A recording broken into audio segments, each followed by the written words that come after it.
the typical college freshman can read material in their book or in their notes and effectively be learning what they're reading. Okay? Okay? 5 minutes, says Chris. 25 minutes? Hour? Now let me ask, anybody think more than an hour?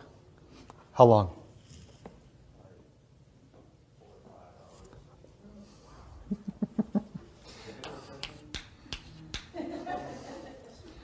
By the way, I had a guy, last time I did this, he said, oh, I can do it about 6 hours.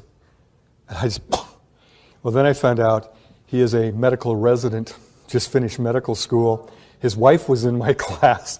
And indeed, my daughter's fourth year med. Oh yeah, 4 or 5 hours, but that's not typical, I can tell you, okay? Anybody less than 5 minutes? Okay. So we got 5 to maybe 4 or 5 hours. A study was done, I believe the University of Michigan. They asked students to do the following thing. When you're ready to study, you've got all your materials, you're back in your little dorm room or your place you live, check your watch, start working. The moment you feel that sense of, I've read it, but it's not coming through, and it's like, I'm wasting my time, and we all get that feeling, note what time it is. Record that, bring it back. And they had many, many hundreds of freshmen and sophomores do this, and then somebody took the time to compile it. And typically, right about 25 to 30 minutes. By the way, it's also true of lectures. And you've all proved it to yourself. You come into a lecture, you're really alert, check the clock at about 25 after, it's like, yeah, and I see it in every class I teach, but how long do we teach? 50 minutes. And yet, probably most of the learning, if it's going to happen, is in the first 25 to 30. Okay. I'm going to talk about a person, because I also like to teach by anecdote. A woman named Jeanette. I was a junior at Western, she was a freshman. Because I was a junior, I could live off campus. Those days, colleges were your parents in absentia. She had to live in a dorm because she didn't have a relative in town. We were dating. She got her first quarter at Western a D average, 1.0, 15 credits of D. She decided she really needed to buckle down, plus the school said, if you don't make it up, you're going to be kicked out. So the second quarter of her freshman year, she set the following goal: to study for 6 hours a night, nonstop, 6 to midnight, Sunday night through Thursday night. Friday, Saturday, she could party. The rest of the week, she was going to study. Now, one would assume, my gosh, going from little studying to 6 hours a night, 5 nights of the week, she should have aced everything. You want to guess her grade point, second quarter? 0.0. She failed every class. And this is why telling people to study more does not necessarily help. In some cases, it might actually worsen their performance. What I want to do is show you graphically what I'm talking about.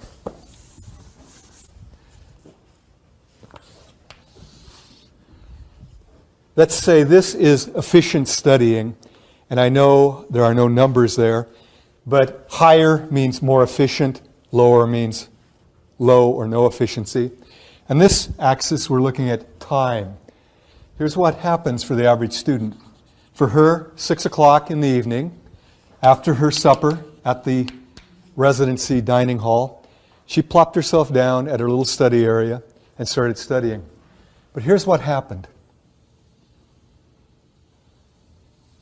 By about 6:30, she was in a major slump. But what was her goal? To study 6 hours. So she continued to sit at her little desk and stare at pages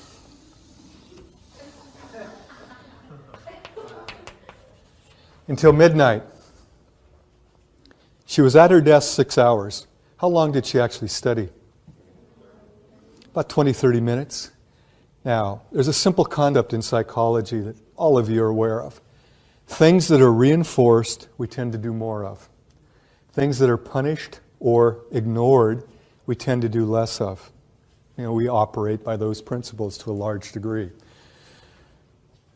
If you're sitting there for 6 hours, are you feeling good?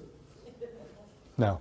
Once you get here, you're looking at your book going, I hate geography.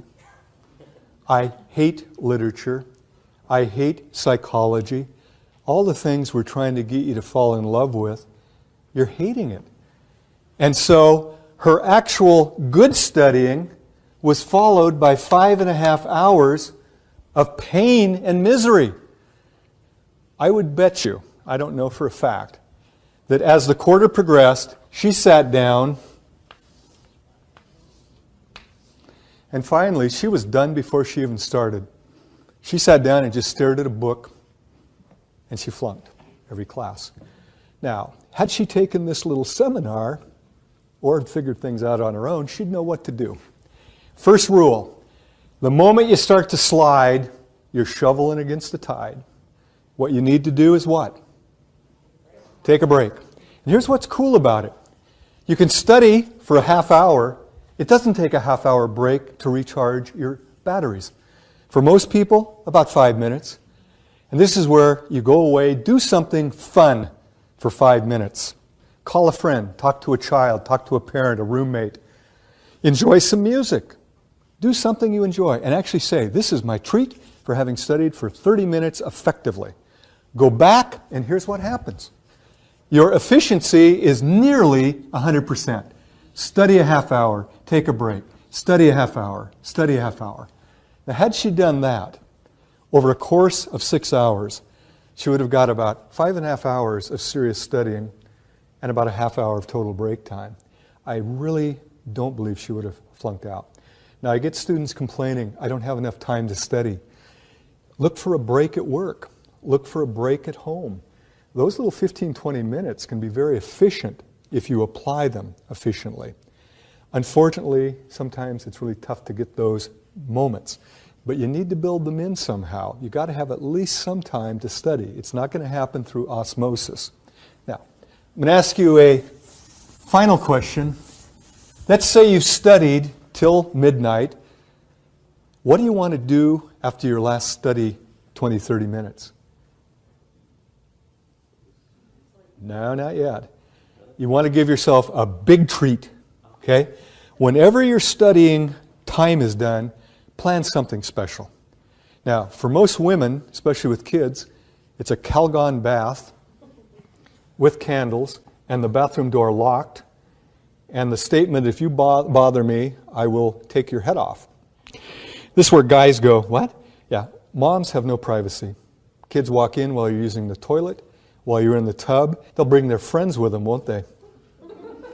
Dads don't put up with that. When dads are in the bathroom, it's lock the door, tough luck, go elsewhere. For you guys, I'll give you mine. This is politically incorrect. I liked beer, okay? My goal was to knock out all my studying, go to the Iron Bull Tavern in Bellingham, knock down a couple beers for my treat. Now my buddies, they'd say, Lobdell, how are you getting straight A's? Well, I'd studied starting at about 3 in the afternoon. By 9 o'clock at night, when pictures went on cheap, I'd done all my studying. I went in and enjoyed my beer. These yahoos started drinking in the afternoon, then went to the tavern, planning to go home and study. You know that's not going to happen, okay? You're not going to study, and even if you do what's called state-dependent memory, you'll typically only remember if you're intoxicated. And I don't recommend getting drunk before a test. It's kind of a stupid thing. If you plan your day right, you can have those little study breaks, but the coolest part is this. Because you're now reinforcing it with those little breaks and something fun, you extend it. And you'll find you can go 30, 40, 50, an hour and a half. And this is training. Those of you who go on to advanced degrees, you're going to have to study incredible lengths of time without taking a break, because you've got to get it done, like my daughter in med school. It's just amazing. I've told her I couldn't do it now, or actually I wouldn't do it. You're training yourself, and if you do it right, it becomes progressively easier. Okay, next question. How many of you have a true study or library in your place of residence? Okay. Two of you, if I'm seeing correctly. I've always envied that. A quiet place to actually do reading or studying, okay? I'm going to make a prediction. Many of you study in your bedroom. Okay? How many of you study in your bedroom? We'll raise high so everybody can see. That's where I studied a lot, especially when I did go to community college. If you don't study in your bedroom, I bet some of you study at the dining room table / kitchen table or bar. How many study at the dining, kitchen, bar? Okay. Now, if you don't study in those two places and you don't have a study or library, you study in the family room, rec room, living room, the place where your TV and stereo is, your couch, your easy chair. How many of you study there? Okay. Now, some of you might actually drive to a school or library. Any of you do that? Go to okay, a few of you do. I still remember living at home, going to Highline Community College. My folks bought me a little desk. I still have it, okay? Little desk, and I'd come home, because I did work then at Albertsons. Typically we got off at 9, get home about 10. And I'd start studying. I still remember reading Billy Budd, okay, Melville. And I'm sitting there studying, and my eyes are just, And then the bed started calling to me. Marty, come lie upon me. Now, those of you who've studied the Greek, the idea of the sirens calling sailors to the rocks, oh, it's real. I'd hear the bed call me, and I'd finally go, oh, I'll just lie down for a moment. Next thing, my mom would be yelling, Marty, you're late for your English class. And he's like, oh, God, I didn't read Billy Budd, and I'm screwed. Let me ask you, what's the primary function of a bedroom? What's the secondary function? Good! Most groups go. I go, take Psych 20 or 225 to learn about it. It's functional, okay? Primary function of a dining table. Eating. Primary function of a living area. Okay? Recreation, socializing, right? Now, a lot of students don't realize how much we're controlled by environmental cues. How many of you been to the Tacoma Mall? Funny, isn't it? Why'd you raise your hand? Have you ever been to Tacoma? You answered. Why didn't you go like this? Why? Because if I'm asking the entire class, you've been trained to do what? And you don't even think about it. How many been to Tacoma Mall? Hands go up, okay? But if I walked up to you, Chris, you ever been to Seattle? Totally stupid, right? When you're talking face to face, you respond verbally, okay? When you ask a group, hands come up. Now, here's what's bad. Now that I've tricked you, you won't raise your hand. It's like, I'm not going to raise my hand. Okay? But can you see how powerful it is? Without thinking, because we're in a classroom, how many have been to Tacoma Mall? Hands shoot up. Same is true of going in your bedroom and trying to study. You're in the bedroom. Now, a piece of research done at University of Hawaii. Researchers asked the students, what's the biggest problem with studying? They said, we can't get into it. The university in question had primarily dorm rooms. Very few commuter students to the university. Most of you have seen a dorm room. Oh, okay. Most of you have seen a dorm room. They're usually rectangular if it's a duplex. One side bed, another side of bed, everything kind of mirror image. Study area, right? You got a closet or wardrobe. So it's real interesting. In one room, you sleep, you groom, you talk with people, you socialize, you study, you snack. You're all in one room. It's a multi-purpose room. And yet you're supposed to study. If your door is open, what happens? Everybody, hey, Lobdell, what's up? You know, and then they got to come in and talk to you. Very quickly, you can't get to studying. Well, the professors heard that the students couldn't get into studying, but they knew what the dorms looked like. In the Hawaiian dorms, all of the rooms had a gooseneck lamp. So the professor said, we're going to try a little experiment.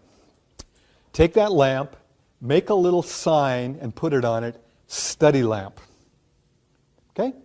Use it only for studying. You don't dress by it. You don't have BS sessions by it. You don't snack by it. You don't clean the room by it. Nothing. You use the other lights for all other functions. Here's the way it works, and it's so easy. Every one of you can do this.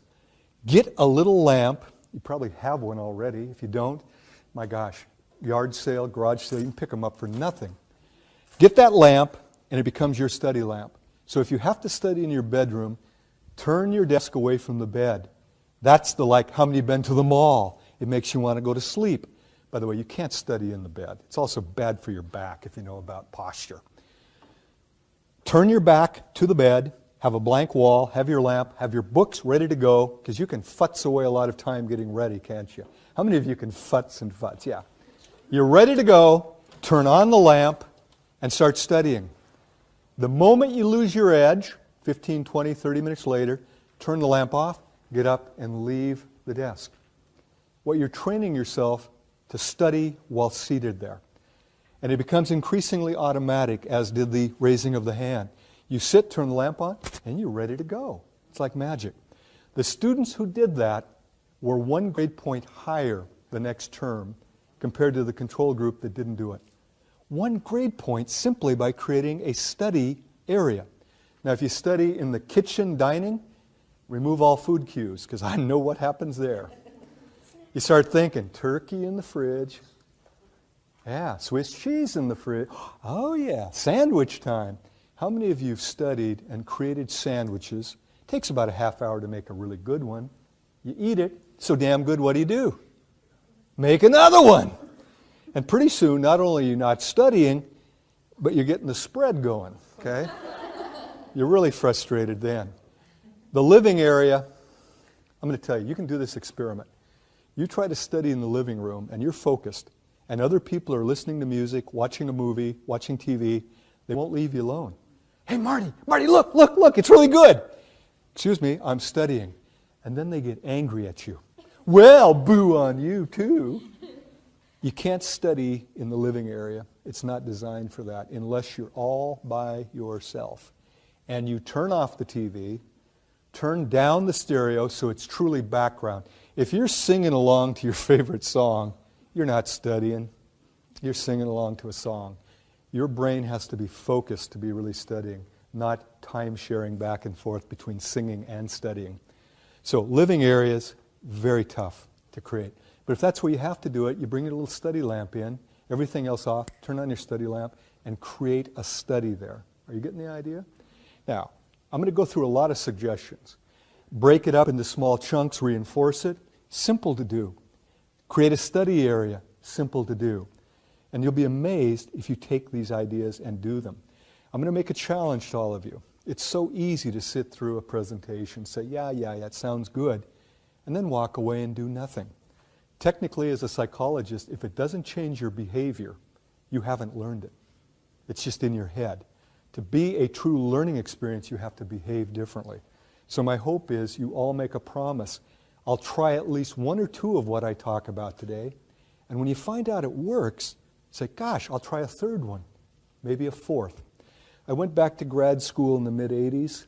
Second time around, I actually aced every class. PLU gives pluses. I got pluses in all but 1 class. I didn't do that first time. Okay, I was a good student, but not that good. I used the principles I learned about in teaching psych to become a student. I wish somebody had told me these things when I was a student the first time. It would have been a lot easier. Okay, so we've got 2 things going. Break your study up into little pieces with reinforcement. Create a study area if you don't have one. I think you said you do have a study? Yeah, when I youngest daughter moved out, I took over with them. There you go. Okay, next thing. The more active you are in your learning, the more effective. And yet, increasingly, I have students who think studying is reading it over and over, and they're going to have some magical thing where they suddenly understand it and remember it well. When you're reading it over and over, or saying it over and over, the term for that is rote memorization, spelled R-O-T-E. It can work. It is the way most of us were taught in elementary school. The way I understand it, a lot of Asian schools depend heavily on rote. And some of you may be darn good at it.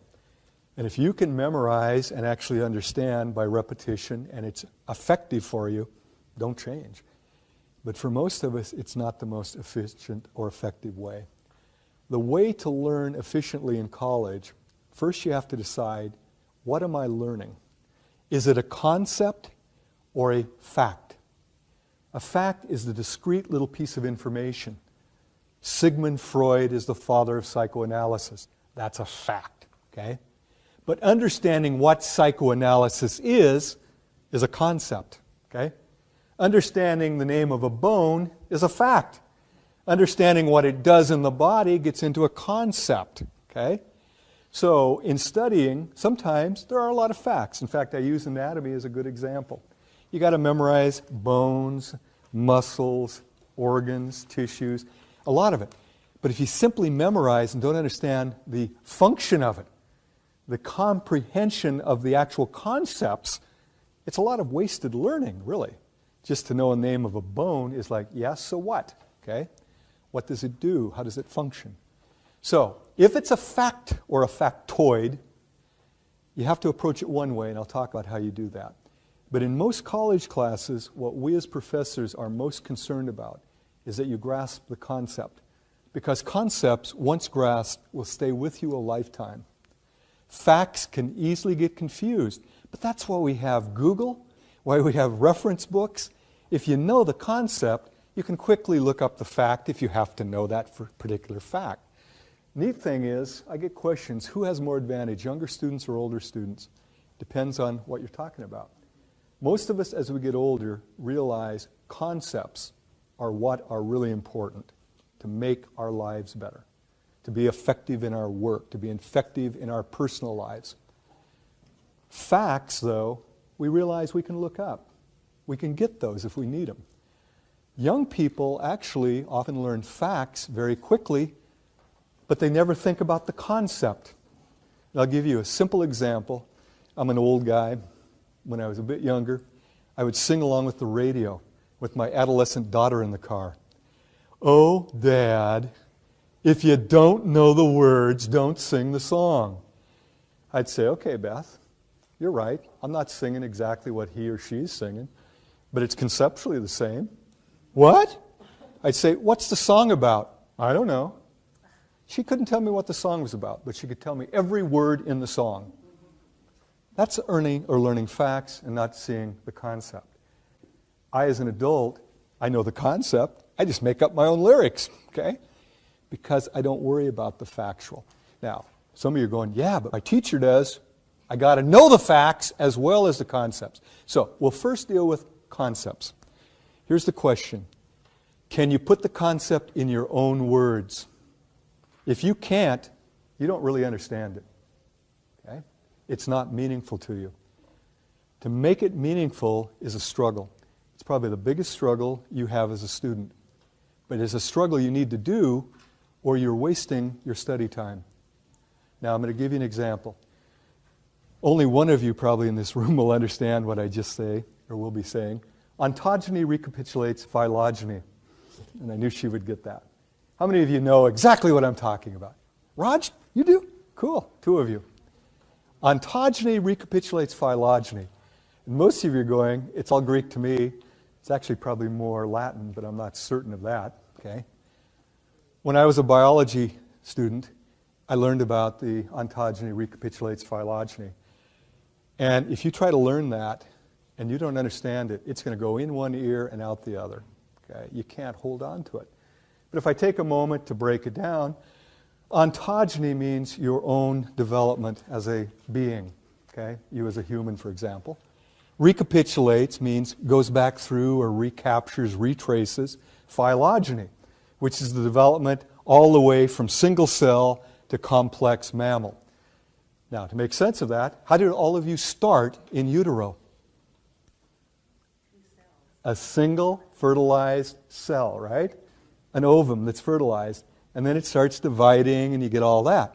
But you get a little period, and this is what they first looked at embryos. where we look like a little thing that looks like a tadpole, right? Yeah, tadpole-ish. So we start with a single egg that's fertilized, and then we get this little thing that looks kind of like a tadpole, and they thought these were gill slits, okay? They're not. They're just what becomes the thoracic area. But there's no legs. It looks like a little tail. Oh, we had a tail. Got the idea? Well, then we get our arm buds and we get them growing, so we now get arms and legs. And gradually, we start looking more like a human being. By the way, take an embryo of any mammal. You probably couldn't tell one from the other. Human, pig, doesn't matter. They all look very much alike, don't they?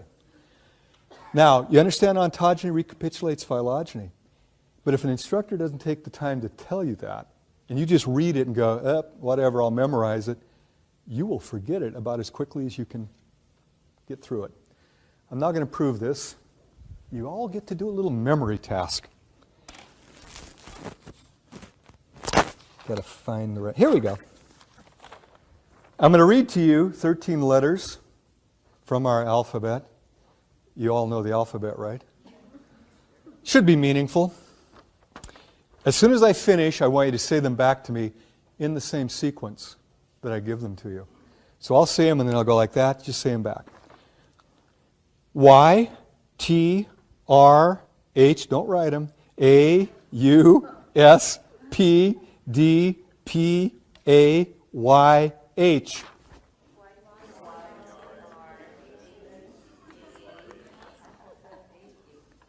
Boy, somebody sounded like they got quite a few.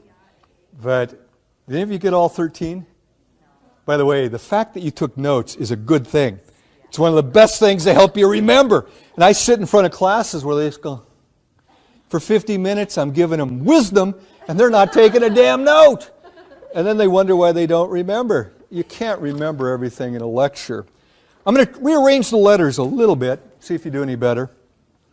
H, A, P, P, Y, T, H, U, R, S, D, A, Y. The letters in sequence. Whoosh, letters.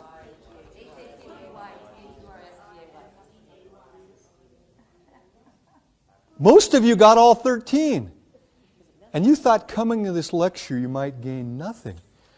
I've just taken your short-term memory span, which is usually 5 to about 9 letters, and expanded it to 13. Can you give them again? What are they? Damn, you're good. Or I'm good. Now, obviously, it was a little easier. Those were the same 13 letters. Same ones. If you're studying anything conceptual and you're trying to memorize it, it's like Y, T, R. It doesn't make any sense. It's in one eye, out the other. If it's out loud, one ear, out the other. But if you take the time to discover the meaning in it, suddenly it clicks. And I could probably ask you next week what were those 13 letters, and most of you tell me. At the end of the quarter, I could ask you. Most of you could tell me. You might be confused. Was it Happy Wednesday or Thursday? But you'd guess probably Thursday. Now, some of you are in my intro class this quarter. And I do something that I wish I had time to do. I divide the class in two, using a card so half reads one, the other half reads another card. I have one group try to estimate the number of vowels in a series of words that I read to them. So they're thinking about the words, but we'd say that's superficial thinking. How many vowels in mosquito? How many vowels in bottle? How many vowels in elephant? And they get to write down what they think is the number of vowels. The second group are instructed.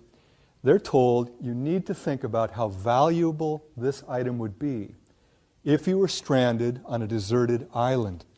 And you then rate its value on a 5-point scale, 1 being no value, 5 being highly valuable. That's called deeper processing. You're now thinking about it in terms of its application or use. By the way, I always think elephant is a fun one. I'd give it a 5. Okay? Not only company, but if you got really hungry, you got a lot of food there, right? I then read, I think it's about 30 words. Everybody's writing down their numbers. I then have them do a stalling exercise where they write their name, phone number, and address. That's to dump short-term memory. because they might be thinking about the words I just read. If you're now writing your name and address, it changes your focus. Short-term memory only lasts about 20 to 30 seconds. It's pretty brief. So I counted on the clock. After 30 seconds, I say, now, write down as many words that you can recall. This one is so powerful. The group that's counting vowels, on average, remembers 5 out of about 30 words. Time and time again. The group that's thinking about the usefulness on a deserted island remembers 10. Okay? It's slightly more, 5.5 versus 10.5. But very close to a doubling. Without doing any more effort, simply by thinking about it, instead of just trying to superficially think about it. And this is where, as a student, the more you get into the understanding, the better. Now this then raises a fun question. What is the meaning of meaning? If I say something is meaningful or meaningless, what am I really saying? Now, I'm not going to go through a big drill, which is kind of fun of teasing it out of you. But a meaningful piece is a piece that relates to something you already know. And the best little analogy is, it's like a file system that you've already got established. You add a new entry to it. So it's all neatly organized. And it's very easy if you've got a file system to add a new entry. We do it with computers also. The other way, meaningless. It's where something new doesn't fit with something already established. And so it's Greek to you. Its ontogeny recapitulates phylogeny. What did you say? Okay. If it's something brand new and you can't relate it, you have to create a new entry. So you have to grapple with it. You have to say, what does that mean? But as I broke it down, I bet you could associate it with something you already understood. You've probably all seen little embryos. You got the idea of an egg, the idea that it kind of recaptures our development from a primitive one cell to a very complex mammal. You get that idea. That's the meaning of meaningfulness. Now, as a teacher, I think all of us, or as we are teachers, we all try to make things meaningful in our classes. So we give stories, we give examples, but sometimes our examples don't work for you.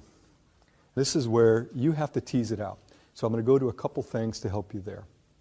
First, study groups. We underutilize them, especially community college. Would people get through med school without study groups?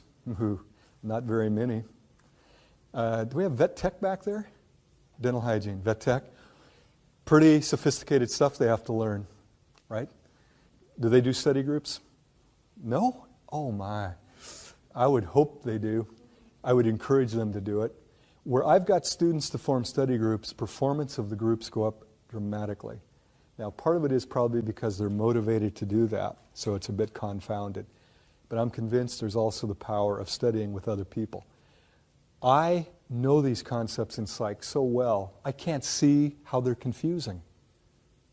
But another student who's just found the answer can sometimes turn and say, Thursday, here's what it's about. And you go, is that what Mr. Lobdell was saying? God, it's so easy. But I can't do that because I don't see where the problems lie in that particular concept.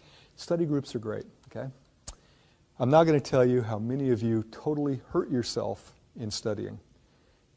How many of you magic mark, highlight, whatever you call it, your textbooks? The little yellow, pink, green, glow-in-the-dark sort of things. How many of you use the markers?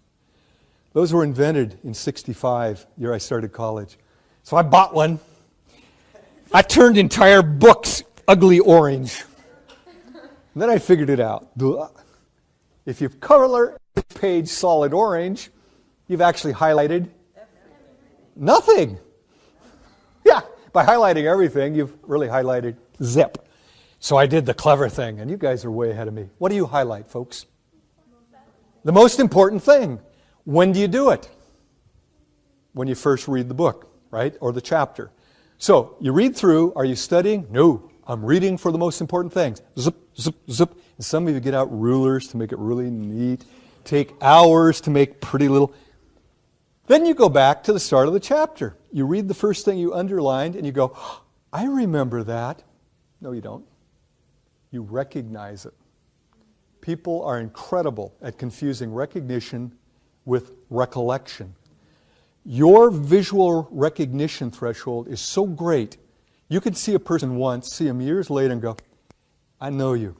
Were you a student at Pierce College? Yeah. Did you take psych? Yeah. From Lobdell? Yeah. Okay. 36 years I run into that, okay? Proof of this, grab a magazine in your house that you haven't looked at for a while. Leaf through it. You will get the illusion of remembering virtually every advertisement and article. But to prove that it's not recollection, it's actually recognition, before you turn to the next page, predict what's on it. There's no way you're going to be right. But as soon as you turn, you go, oh, I remember that. No, you don't. You recognize it. Now, going back to your book, you've highlighted the most important stuff. You now go back to study it, and you say, oh, I remember it. So do you study it? No. So what don't you learn? The most important part of the chapter. And then they come in the next day all ready for the quiz. Oh, I studied hard last night, Mr. Lobdell. Here's your quiz. I don't believe it. I can't remember a thing. How many of you heard that? Those of you who teach, I could retire now if I had $1 for every one of those comments. I don't correct them. I shake my head and think, poor baby, you think you knew it, but in fact, you recognized it. You didn't know it. Now back to this active learning. How do you know it? If you can look at it, go to the next one, read it, and then stop and go back to the one before. Look up in the sky and in your own words, say what that was about. Yeah, you know it. You will not forget it overnight unless you suffer a pretty major cerebral accident. It just doesn't happen. But while we're talking about this, most of you undo good studying by not sleeping adequately. Some of the latest work on REMing, we're not sure exactly how, but there's something going on. It involves the hippocampus. It involves the storage from a transitory long-term memory to a permanent, what we call consolidation. That just labels it, doesn't really say what's happening. But we're getting increasing evidence that that consolidation process is dependent on rapid eye movement sleep, which if you're an adult happens about every hour and a half once you fall asleep. If you're not getting a good night, typically around 8 hours, you're not getting enough REM. What you've studied doesn't become permanent. And I can tell you there are studies that show simply by getting better rest, some students improve markedly in their performance because their brain now stores it a lot more efficiently. By the way, if you know anybody with sleep apnea, the biggest thing they'll tell you is, I can't remember anything. My brain's shot. It's like my memory's gone. Yeah, it is, because your REMing isn't happening, because you wake up so often, and you can't consolidate and store permanent memories. Here's the funny thing. There's no money to be made by telling people to get more sleep. So you don't hear about it on TV. Sylvian isn't telling you to get better sleep because they don't make any money. I tell students, and they go, yeah, that's nice. But they continue to use their time for other things. It's kind of interesting, isn't it? The best advice, sleep better, and most of you will do better. Most of you won't even begin to take it. And I know why. You got so many other things to do.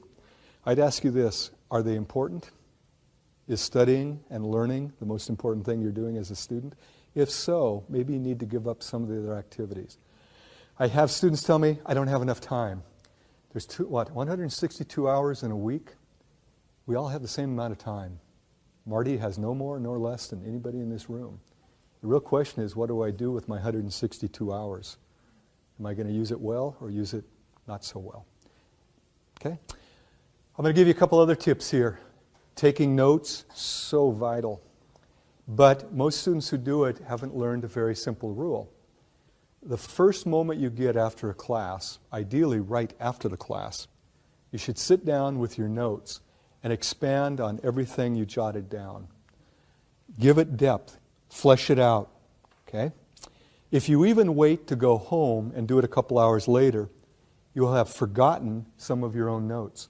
How many of you have done that? You've written beautiful notes, you get them home, you don't know what the hell you wrote. It's like, what is this? Okay? Well, that's a wasted note. But if you take the moment right after class to flesh it out, you now have a little more detail. Odds are at night, you can still recollect it. That will be a powerful addition with only about a 5-minute time investment per class. That is a good trade-off. Okay? Now, the next piece. Let's say you're trying to flesh out your notes. It's like, I remember they said it or he said it, but I don't know what it was about. Look for a classmate. They're usually hanging around. Go up to somebody and say, hey, what was that about? And they can tell you.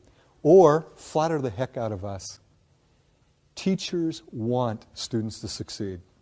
Sometimes it isn't perceived that way. We want you to do well. It makes us happy. And anytime a student comes up in the lunchroom, where I always try to have my lunch, and says, Marty, I didn't quite understand this. Can you give me another example? I love it. I'm important. It's like, yeah, okay. You come to my office, not just with, I'm not getting anything, but what was that about when you were talking about REM sleep, you know? And I started explaining, that's what my life's about here, okay? We love it. That's a legitimate thing. Or, if you don't want to go to the instructor's office, most of us start up a class. Any questions? Yeah, yesterday I didn't quite understand this piece about ontogeny recapitulating phylogeny. Okay, we'll go through that quickly. Once again, we like that. We want you to be successful. Okay, let me jump back here to see where I am in my presentation. Okay, I was talking about being active. Activity can also take the form of recitation. How many of you know the best way to learn is to teach somebody else? Boy, if you've got family members or roommates, teach them geography, psychology, anatomy. They often love it. One of my dearest students 2 years ago, God, I just loved her. I finally met her parents. She says, I've heard so much about you. I hear every lecture you've given. She would come home, sit around the dinner table, and recapitulate what I'd talked about. It's powerful because it reinforces your learning, plus it tells you if you really understood it. Because if mom or dad says, well, I don't quite get that, and you go, I don't understand it either, then very quickly you have to go back and redo it. Teaching another person. Now, some of you may not have anybody at home to teach, or they are not interested. Too bad. Teach an empty chair. There's nothing wrong with talking out loud. Thinking is internal talking to a large degree. There's also non-talking thinking. Talking out loud, as long as you know you're doing it, is not abnormal.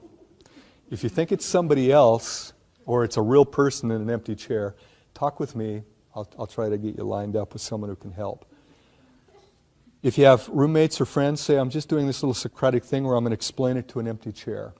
Dialogue with that empty chair. Practice it. Now, for some of you, writing it out in your own words is a good thing. I'm lazy. I never like to do a lot of writing. But I learned very quickly to look at it, look away, and do a little dialogue with myself. Because it told me if I really understood it or not, very quickly. I would also do it with my kids, teach them as best I could, my spouse, anybody who would listen. It's a nice way of learning. Active recitation. By the way, one piece of research said 80% of your study time is best spent reciting and only 20% reading. Okay? This leads to, how are we doing? Ooh. I want to talk about textbooks. I brought the one I'm using in intro right now. Most students have not been taught how to use a textbook, and yet it's such a powerful tool. Because they haven't been taught the power of the tool, a large percentage don't even buy the book, in part because they're getting so darn expensive. Over $100 for this little puppy here, I believe. These books are designed for what's called pedagogy. That's a fancy way of saying helping you learn. And they are seriously done to be, at least according to the people doing it, the most effective way of teaching. But students don't know the effective way of using it. How many of you know of SQ3R? None? 1, 2. I assumed all of my students were still learning this until a few years ago I asked. It died out. There's also a SQ4R. There's a newer version of it, which I'm not so familiar with. SQ3R. Survey, that's the S. Question, that's the Q. Then you have 3 R's. Read, recite, review. And we were taught this because they knew pedagogically, way back in those dark ages of the 60s, that you retain much more from a text if you survey, question, read, recite, and review. So, how do you do the survey? These are not novels. In a novel, you wouldn't want to read the last page, would you? Find out who done it, it'd ruin the whole thing. But this is a textbook. So what you do is you actually go through the entire chapter. You look at pictures. Okay? What's this about apples? What's this about a duck-bill platypus? Okay. And what you're doing is you survey, you ask questions. What are formal concepts? What's a superordinate concept? What are natural concepts? Prototypes. What is a prototype? So you raise questions as you go through. It only takes a couple of minutes to survey a chapter in any class. Okay? As you're surveying, you simultaneously raise questions. What you're doing then is causing you to be looking for answers.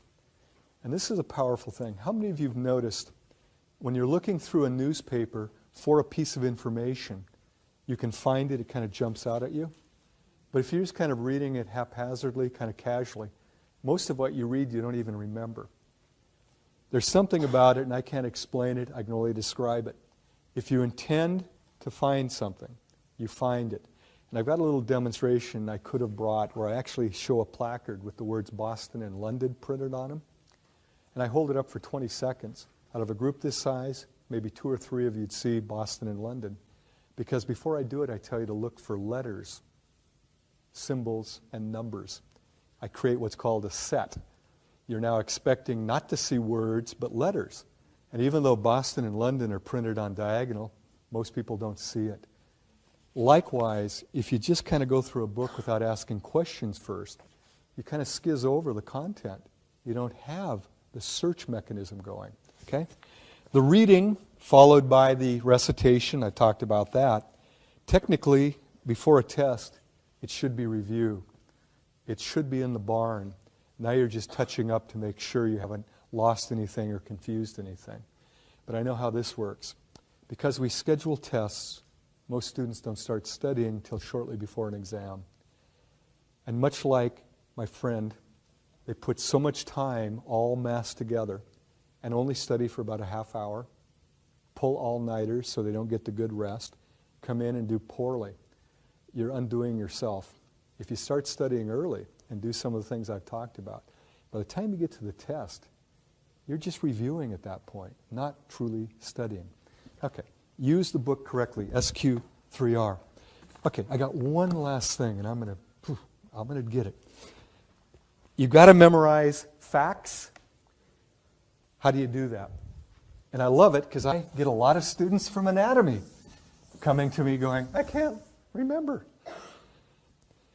What you use, mnemonics. In my view, they're quicker, easier than rote memorization, and I do use them. Mnemonics come in several flavors. We have acronyms.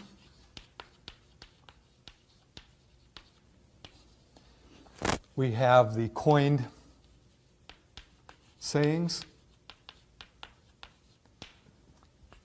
and interacting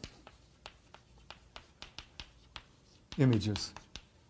There are other types of mnemonics. Technically, taking notes is a mnemonic because a mnemonic is any system that facilitates recall. Most of what I've been talking about are technically mnemonics. But these are more formal, okay? How many of you have learned that you can take letters and form a word of it, using those letters to remember certain facts? Okay? Ones that come to my mind, Roy G. Biv. How many know about Roy G. Biv? You know.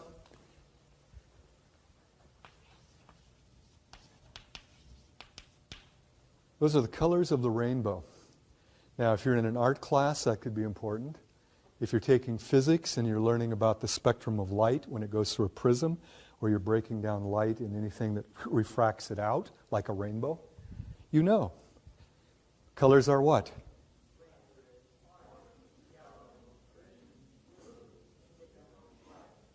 Pretty easy. Now, how long would you have to work with flashcards to remember that? Now, in my intro to psych class, see if anybody remember afferent? You can tell me. We both talk about this. Afferent neurons in the periphery, what do? From sensory receptors toward the CNS. Efferent, CNS, to the effectors, muscles basically, okay?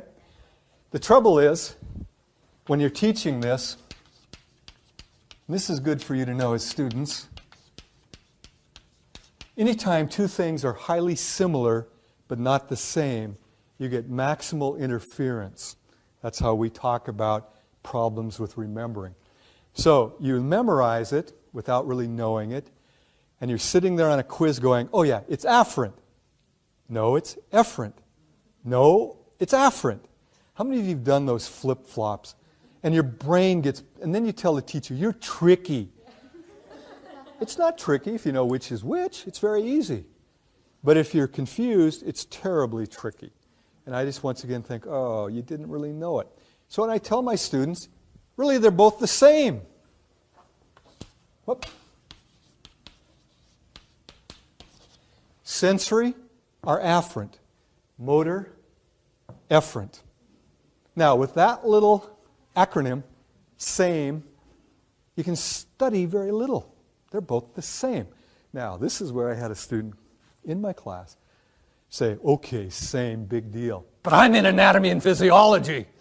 I said, what's giving you a hard time? He says, we're studying the heart. I said, oh, I took a really light anatomy course. What are you studying? The left and right atria. One is deoxygenated blood, and the other one's oxygenated because one's on the way to the lungs, the other one's coming back from the lungs. And she said, I can't keep it straight. Now that's a factoid. She understood the function of it. The concept was there. But every quiz she'd flip-flop. The right is deoxygenated. No, the left is deoxygenated. Boo, boo, boo. So I said, okay, tell me which is which, because I don't know. She looked it up in her book, and I've never forgotten. She said, the right atrium is deoxygenated. Am I correct? Better be. I said, can you remember radio? This guy was sharp. Says, that's not how you spell radio. I said, you're correct. It's an acronym. Right atrium deoxygenated.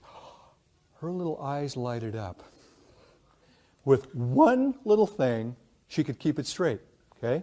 And if the right atrium is deoxygenated, the left atrium is, or LATO, if you like LATO. Okay? I don't know, it's dumb. Now, this is where I put a challenge to you.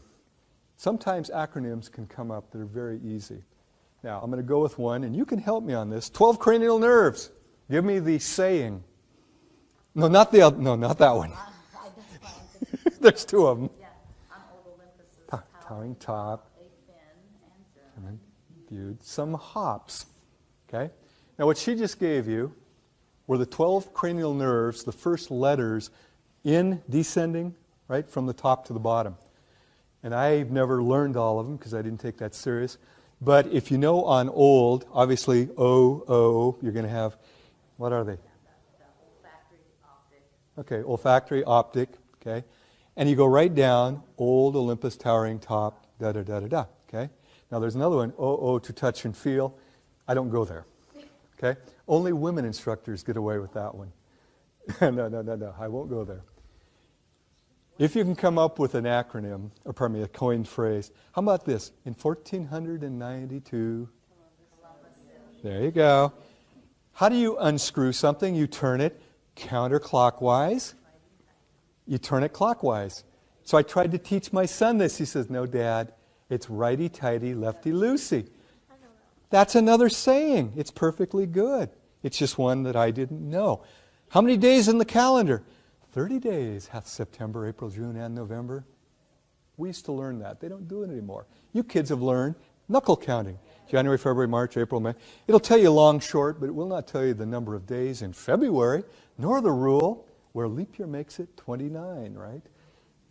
Little sayings can allow you to remember things very well. My very good mother just served us 9 pizzas. She knows it. What are they?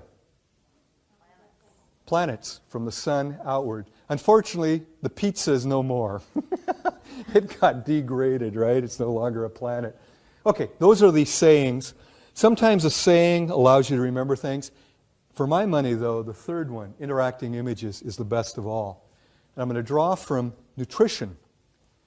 How many of you have taken human nutrition? Aha! You can tell me then. How many calories per gram in protein?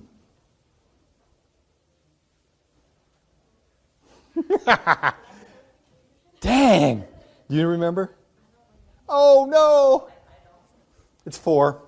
By the way, some books say 4.5. Calories per gram in carbos? 4. Calories per gram in fat?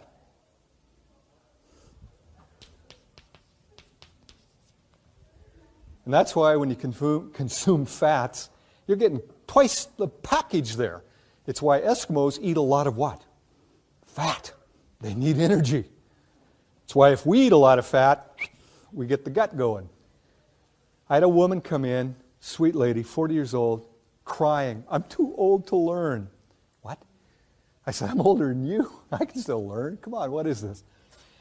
She's taking human nutrition. She understood the concept of protein, the concept of carbos, the concept of fat. Says, I can't remember the details. That's typical as we get older. I said, okay, you're stuck on a fact, not the concept. What are the facts? So she told me. I said, okay, let's start with something easy. Carbohydrates. You got to remember 4 and only 4 to carbohydrates. Carbohydrates. You starting to see? Interacting image. How many syllables in the word? Just say it. Carbohydrate, 4. Now, I said there's an easier one. When I hear the word carbohydrate, that first part, C-A-R, is what? What's C-A-R? Car. How many wheels on a car? 4. Cars have 4 wheels. Carbohydrate would have 4. Now, how many know about racing? You got the pro car circuit. Would a pro car have 4? Just like a car. Protein, pro car, 4. Now she's starting to see what I'm getting at. Fat, fat. How do you remember 9 in fat? And she goes, that's my problem. I can't remember. Well, let me ask you. Some of you know about cats, vet tech, right? How many lives do they have? 9 lives. Now, there's also an expression for rich people. What do we call a rich person regarding cats? Would a fat cat definitely have 9 lives? So I picture fat cats with 9 lives. This woman was almost gleefully happy.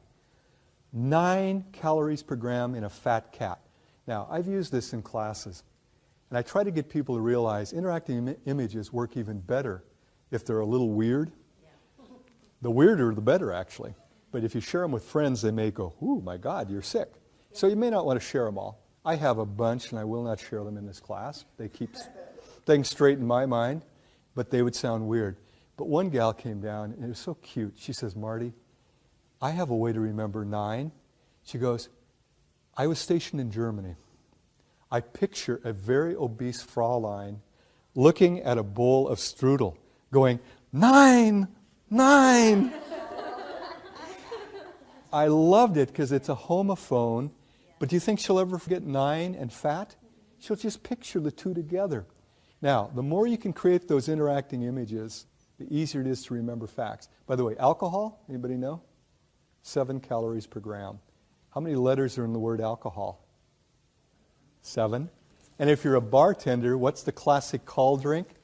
Seagram 7 with 7-Up. They call them 7 sevens. 7's everywhere. So the more you know about Seagram 7 with 7, it's like 7 calories per gram. By the way, that's also if you drink a lot, you get heavy quick. It's not very utilizable, but it is energy in your body, which we convert to fat fairly quickly. Okay, got the idea? By the way, eggnog, fat and alcohol, yeah, you can pork out almost instantly. I've gone beyond my time. I know that she has to be out of here. I think there might be another class. I thank you so much. There's a handout up there. There's also, God, I'm not going to do this. I've been here long enough, I don't have to. If you have questions, come see me. You were a great group. Thank you.